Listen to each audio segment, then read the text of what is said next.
Thank you, everyone, for being here tonight. I know it's an especially historic occasion. All right, there's equality and justice on the agenda across the country. But tonight we're here for something on the opposite end of the spectrum, which is injustice. I want to thank everybody for being here to speak out about this very important issue to all of us.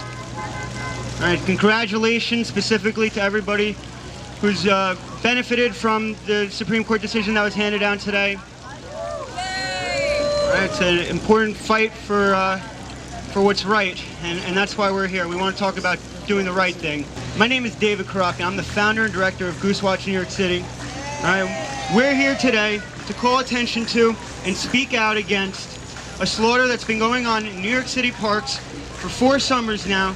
Just like Central Park here, parks all across the city, USDA agents are coming in and taking out geese under the cover of darkness with no community input or notification with our tax dollars. All right, this is a slaughter of Canada geese and other birds too, we're learning now. It's being carried out through a contract that was delivered by Mayor Mike Bloomberg to the USDA Wildlife Services. And it uses our tax dollars to get rid of geese in our parks with no community notification or say in the matter, and people are just waking up in the morning to go down to the parks where they live and find them empty. It's wrong. And Mayor Bloomberg used a miracle on the Hudson, air safety, as an excuse. Right, today we're joined by Ken Paskar. Right, Ken is one of the country's leading aviation experts. He's got 25 years experience in the industry, and I'll introduce him as our first speaker in 1 minute. As you'll hear from Ken himself, and Ken can tell you straight up what the government is doing, what the government isn't doing to protect people, and what it should be doing. And Ken agrees that the killing of New York City's geese is not making people safer. It's unnecessary and it's cruel. And in fact, we have some really terrific, top-notch speakers here today who are going to make some short statements about what this goose killing is really all about.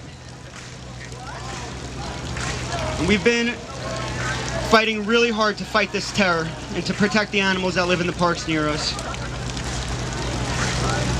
And what they're doing is wrong. They're killing animals for profit. We have Anja Heister here. Anja's from In Defense of Animals. She flew halfway across the country to be here. She's an expert wildlife. And we have Brian Shapiro from the United States Humane Society, who's a New York director, and Edita Birnkrant is here from Friends of Animals. And these are people with a lot of experience fighting for animals, fighting grassroots activism and political activism. And these are national animal protection organizations that are speaking together with one voice to say that the killing of geese in New York City is wrong. Right? And it's not doing anything to benefit anybody. And it's not euthanasia, as the USDA likes to refer to it. Now, we'll also hear from Suzanne Soehner. Suzanne now, 2 years ago, was walking her dog in Inwood Hill Park, her dogs, when she witnessed a roundup, and she didn't have enough time. She didn't want to risk her dogs getting taken away from her. But this year, she got an emergency alert. She ran down to the park with her camera. She got a picture of the USDA agents as they were leaving the park. It's incredibly difficult to witness that, and I know that, and thank you, Suzanne. Now, the public deserves full disclosure on what is happening to these animals, and we are not getting it.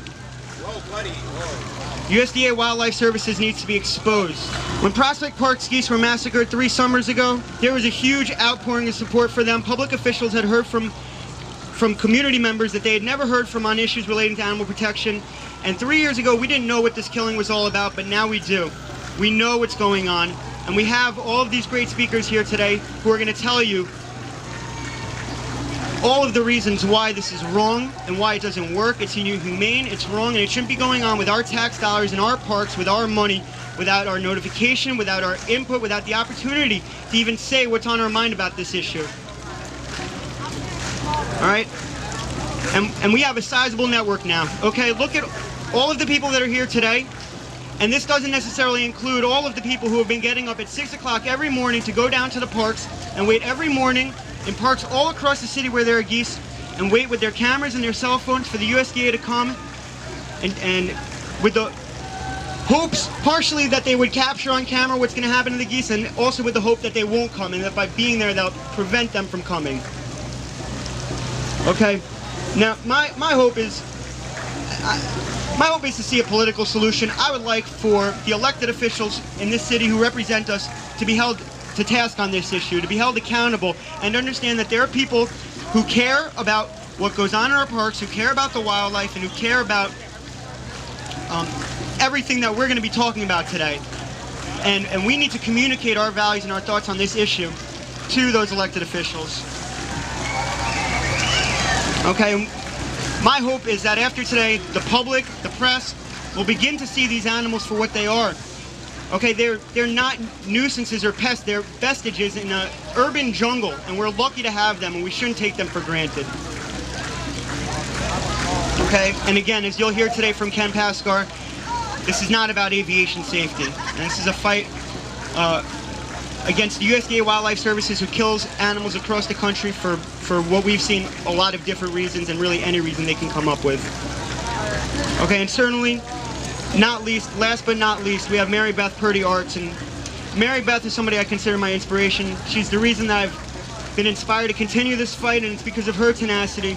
You know, she organized the first vigils in Prospect Park, Hands Around the Lake, and when we did GooseWatch the first summer in Prospect Park, I know that it was because she organized hundreds of people from the Prospect Park community to come out, that the government believed that we had as many people as we did who were going to be there waiting for them to come get the geese, and they didn't come that summer. Okay, so, and Mary Beth is going to speak about community, and she's going to speak about what it takes to keep this fight going and to win, and to stay connected and to persevere.